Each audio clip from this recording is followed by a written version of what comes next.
តើការប្រកាសឯករាជ្យរបស់សាធារណរដ្ឋកោទូលេនៅលើទឹកដីរបស់មីយ៉ាន់ម៉ាប៉ះពាល់អ្វីខ្លះទៅដល់ប្រទេសថៃកាលពីថ្ងៃទី7ខែមករាឆ្នាំ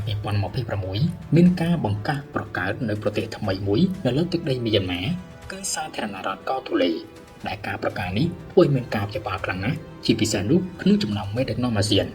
ប៉ុន្តែការប្រកាសឯករាជ្យនេះមិនត្រូវបានទទួលស្គាល់ពីសំណាក់មេដឹកនាំរបស់ប្រទេសមីយ៉ាន់ម៉ាឬក៏ក្នុងចំណោមមេដឹកនាំរបស់អាស៊ាននៅឡើយទេយ៉ាងណាក៏ដោយលោកឧត្តមសេនីយ៍នៅដាមីយ៉ាដែលតាំងខ្លួនគឺជាមេដឹកនាំឬក៏ជាប្រធានាធិបតីនៃសាធារណរដ្ឋកោទូលេបានប្រកាសថាថៃប្រៀបដូចជាបងប្អូនរបស់កោទូលេហើយសង្ឃឹមថាថៃនឹងគ្រប់គ្រងខ្លួននៅក្នុងការបង្កើតប្រទេសនេះពេលថាកោទូលេគឺសំដៅទៅលើមាតុភូមិនៃប្រជាជនការ៉ែននៅខណៈពេលដែលអ្នកប្រវត្តិសាស្ត្រមីយ៉ាន់ម៉ាហៅតំបន់នេះថារដ្ឋការ៉ែនប៉ុន្តែប្រជាជនការ៉ែនបានចាត់ទុកថាខ្លួនឯងគឺជាប្រជាជនកោទូលេដែលកោទូលេនេះមានន័យថាដែនដីដែលគ្មានភាពងងឹតដែនដីបរិសុទ្ធឬក៏ជាដែនដីនៃភាពរុងរឿងការប្រកាសឯករាជ្យបង្កើតប្រទេសថ្មីលើទឹកដីមីយ៉ាន់ម៉ានៅជាប់ព្រំដែនជាមួយនឹងប្រទេសថៃនេះគឺតំណាងឲ្យការតស៊ូរយៈពេលជាង70ឆ្នាំចំពោះប្រជាជនការ៉ែនដែលទាមទារផ្ដាច់ខ្លួនចេញពីរដ្ឋាភិបាលភូមាដែលពួកគេលើកឡើងថារដ្ឋាភិបាលមួយនេះពុំផ្ដល់ភាពស្មើគ្នាចំពោះប្រជាជនការ៉ែននៅក្រៅពេលដែលអង់គ្លេសបានបោះកងទ័ពចេញពីភូមាមានការជជែកពិភាក្សាគ្នានិងបង្កើតទៅជាកិច្ចព្រមព្រៀងមួយថាភូមាត្រូវតែដឹកនាំតាមបែបសហព័ន្ធក៏ប៉ុន្តែក្រោយមកក៏មានការបោះឆ្នោតនិងបង្កើតរដ្ឋាភិបាលកណ្ដាលមួយនៅភូមាដែលខុសពីអ្វីដែលបានជជែកគ្នានិងមាននៅក្នុងកិច្ចព្រមព្រៀងនេះគឺជាមូលហេតុមួយដែលនាំឲ្យជនជាតិដើមភាគតិចជាច្រើនក្រុមនៅលើទឹកដីមីយ៉ាន់ម៉ាទាមទារផ្ដាច់ខ្លួនចេញពីរដ្ឋាភិបាលកណ្ដាលភូមាបង្កើតទៅជាប្រទេសថ្មីនៅទីបំផុតនៅថ្ងៃទី7ខែមករាឆ្នាំ2026ឧត្តមសេនីយ៍នៅដាមីយ៉ាដែលជាមេដឹកនាំកងទ័ពកោទូលេដែលបានផ្ដាច់ខ្លួនចេញពីសហភាពជាតិការ៉ែនប្រកាសឯករាជ្យបង្កើតសាធារណរដ្ឋកោទូលេសម្រាប់រដ្ឋាភិបាលកណ្ដាលមីយ៉ាន់ម៉ាក្រោមការដឹកនាំរបស់លោកឧត្តមសេនីយ៍មិនអង់គ្លេសការប្រកាសឯករាជ្យរបស់កោទូលេនេះមិនអាចទទួលយកបានទេនិងមិនត្រូវបានទទួលស្គាល់ឡើយពីព្រោះនេះវាបំពានទៅនឹងកិច្ចព្រមព្រៀងនៃទីក្រុងផាឡុងកាលពីឆ្នាំ1947នៅក្នុងឆ្នាំនោះលោកឧត្តមសេនីយ៍អង្សានដែលជាមេដឹកនាំភូមាបានចុះកិច្ចព្រមព្រៀងជាមួយនឹងគណៈកម្មការតំណាងឲ្យប្រជាជនកាឈិនប្រជាជនឈិនហើយនិងប្រជាជនសានថានឹងគ្មានការបង្កើតប្រទេសណាមួយឬក៏ប្រកាសឯករាជ្យនៅក្នុងចំណោមរដ្ឋណាមួយនៅលើទឹកដីមីយ៉ាន់ម៉ាជាដាច់ខាតម្យ៉ាងវិញទៀតការប្រកាសឯករាជ្យរបស់សាធារណរដ្ឋកោទូលេនេះគ្រាន់តែជាមួយផ្នែកនៃប្រជាជនការ៉ែនទាំងអស់ដែលរស់នៅក្នុងទឹកដីមីយ៉ាន់ម៉ាតែប៉ុណ្ណោះ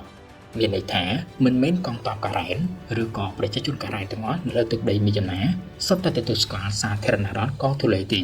ជាស្ដែងដូចជា KNU ឬក៏ការ៉ែន National Union នៅតែបន្តគ្រប់គ្រងការដឹកនាំប្រទេសមីយ៉ាន់ម៉ាតាមបែបសហព័ន្ធហើយមិនគ្រប់គ្រងឬក៏ទទួលស្គាល់កោទូលេថាជារដ្ឋឯករាជ្យទេត្រង់ចំណុចនេះវាបង្ហាញឲ្យឃើញពីការបែកខ្ញែកហើយនឹងចំនួនកាន់តែស្មុគស្មាញនៅក្នុងសង្គ្រាមស៊ីវិលភូមា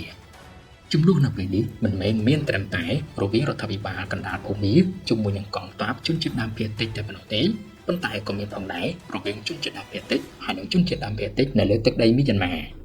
ការប្រកាសឯករាជ្យរបស់សាធារណរដ្ឋកោទូលេនេះក៏ជាការបញ្ជាក់ផងដែរថាការបង្រួបបង្រួមទឹកដីមីយ៉ាន់ម៉ាគឺជារឿងដែលពិបាកធ្វើជាទីបំផុតឬមិនអាចទៅរួចតែម្ដងខណៈនេះមីយ៉ាន់ម៉ាកំពុងតែធ្លាក់ចូលទៅក្នុងអន្លូងបញ្ហាដ៏ធំពាក់ព័ន្ធជាមួយនឹងការបែកខ្ញែកទឹកដីចំនួនរួមប្រទេសក៏ពិបាកហើយបើអនុញ្ញាតឲ្យមានការប្រកាសឯករាជ្យជាបន្តបន្ទាប់ដូចជាសាធារណរដ្ឋកោទូលេនេះគឺរត់តែពិបាកខ្លាំងបើយើងក្រឡេកមើលទៅកាន់ទឹកដីមួយផ្នែកទៀតនៅចំជាមួយនឹងកោទូលេនោះគឺប្រទេសថៃតើប្រទេសថៃរងផលប៉ះពាល់អ្វីខ្លះពីការប្រកាសឯករាជ្យបង្កើតសាធារណរដ្ឋកោទូលេតាមការយល់ឃើញមួយចំនួនទីក្រុងបាងកកប្រហែលជាស្ថិតនៅពីក្រោយការប្រកាសឯករាជ្យសាធារណរដ្ឋកោទូលេឬក៏យ៉ាងហោចណាស់ទីក្រុងបាងកកជាអ្នកឧបត្ថម្ភគ្រប់គ្រងទៅដល់មេដឹកនាំសាធារណរដ្ឋថ្មីមួយនេះ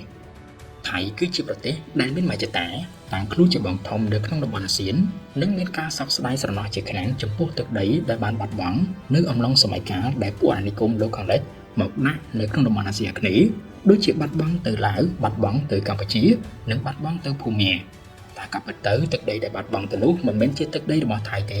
គឺជាទឹកដីដើមរបស់ម្ចាស់គេទាំងអស់នោះតែប៉ុណ្ណោះគ្រាន់តែថៃបានចូលទៅដណ្ដើមនិងតាំងខ្លួនថាគឺជាម្ចាស់ផ្ដាច់មុខលើទឹកដីទាំងអស់នោះ អ្នកប្រវត្តិសាស្ត្រថៃតែងតែសរសេរសៀវភៅអប់រំកូនចៅថៃជំនាន់ក្រោយឲ្យរកវិធីធ្វើយ៉ាងណាយកទឹកដីទាំងអស់នោះមកវិញដែលបង្កទៅជាបញ្ហាជាច្រើនជាមួយនឹងប្រទេសជិតខាងម្ល៉េះហើយថៃមិនចង់ឲ្យប្រទេសជិតខាងដែលមានដូចជាឡាវកម្ពុជាហើយនិងវីយេនម៉ាមានការរីកចម្រើនដល់ខ្លួនឬក៏រីកចម្រើនលើខ្លួនទេជាពិសេសនោះគឺប្រទេសវីយេនម៉ាតែម្ដងដែលមានសក្តានុពលខ្លាំងមានទឹកដីធំមានប្រជាជនច្រើននិងមានកងទ័ពរឹងមាំអាចនឹងក្លាយទៅជាគូប្រជែងដ៏ធំមួយរបស់ថៃនាពេលអនាគតដូច្នេះប្រសិនបើវីយេនម៉ាធ្លាក់ចូលទៅក្នុងសង្គ្រាមស៊ីវិលកាន់តែយូរនោះប្រទេសនេះគ្មានការរីកចម្រើនដូចជាប្រទេសថៃជាដាច់ខាតប្រទេសថៃមានព្រំដែនជាប់ជាមួយនឹងប្រទេសវីយេនម៉ានៅក្នុងចម្ងាយ 2416 គីឡូម៉ែត្រដោយសារតែសង្គ្រាមស៊ីវិលនៅក្នុងទឹកដីវីយេនម៉ាបានធ្វើឲ្យតំបន់ព្រំដែនរវាងថៃនិងវីយេនម៉ាក្លាយទៅជាតំបន់អសន្តិសុខពោពេញទៅដោយអំពើឧក្រិដ្ឋកម្មដូចជាអំពើឆបោកអនឡាញការជួញដូរមនុស្សនិងការជួញដូរគ្រឿងញៀននៅក្នុងខែធ្នូឆ្នាំ2025ចំនួននៅក្នុងប្រទេសវីយេនម៉ាថែមទាំងបាញ់ធ្លាយចូលទៅដល់ទឹកដីរបស់ថៃនិងធ្វើឲ្យរងរបួសទៅលើប្រជាជនថៃនិងវីយេនម៉ាមួយចំនួនផងដែរនេះគឺជាការបង្ហាញឲ្យឃើញពីការហូរហៀរនៃសង្គ្រាមនៅវីយេនម៉ាចូលទៅក្នុងទឹកដីរបស់ថៃសម្រាប់ការប្រកាសឯករាជ្យសាធារណរដ្ឋកោទូលេនេះក៏ជាហានិភ័យខ្ពស់មួយសម្រាប់ប្រទេសថៃផងដែរលោកមិនអងលៀងច្បាស់ជានឹងធ្វើការបង្ក្រាបទៅលើក្រុមប្រកាសឯករាជ្យនៅក្នុងរដ្ឋកោទូលេនេះជាមិនខានហើយការបង្ក្រាបនេះតិចឬច្រើននឹងប៉ះពាល់ទៅដល់ប្រទេសថៃពីព្រោះកោទូលេនៅជាប់ជាមួយនឹងថៃនៅក្នុងចម្ងាយព្រំដែនវែងឆ្ងាយគួរសមកាលណាមានអសន្តិសុខនៅតាមព្រំដែននោះក៏ជាឱកាសសម្រាប់ឈ្មួញទុច្ចរិតរកស៊ីដូចជាការឆបោកអនឡាញការរកស៊ីជួញដូរមនុស្សនិងជួញដូរថ្នាំញៀនឬក៏ជួញដូរអាវុធជាដើមនៅតាមបណ្ដោយព្រំដែនរវាងកោទូលេហើយនិងថៃដែលកំពុងតែមានបញ្ហាព្រំដែនជាមួយនឹងកម្ពុជាប្រហែលជាមិនចង់ឈឺក្បាលជាមួយនឹងបញ្ហាព្រំដែនដែលនៅជាប់ជាមួយនឹងកោទូលេឬក៏វីយេនម៉ាទៀតទេបញ្ហាដ៏ធំមួយទៀតសម្រាប់ថៃនោះគឺនៅពេលដែលសង្គ្រាមស៊ីវិលនឹងវីយេនម៉ាផ្ទុះកាន់តែខ្លាំងមនុស្សកាន់តែច្រើននិងភៀសខ្លួនចេញពីទឹកដីរបស់វីយេនម៉ាចូលទៅកាន់ទឹកដីរបស់ថៃមិនថាស្របច្បាប់មិនថាខុសច្បាប់ប្រជាជនដែលព្យាយាមរត់គេចចេញពីប្រទេសវីយេនម៉ាឆ្លងចូលទៅកាន់ទឹកដីរបស់ថៃដោយឆ្លងកាត់ព្រៃជ្រោះជ្រងចន្លងដងអូទាំងអស់នោះនឹងក្លាយទៅជាជនរងគ្រោះជាពិសេសការជួញដូរមនុស្ស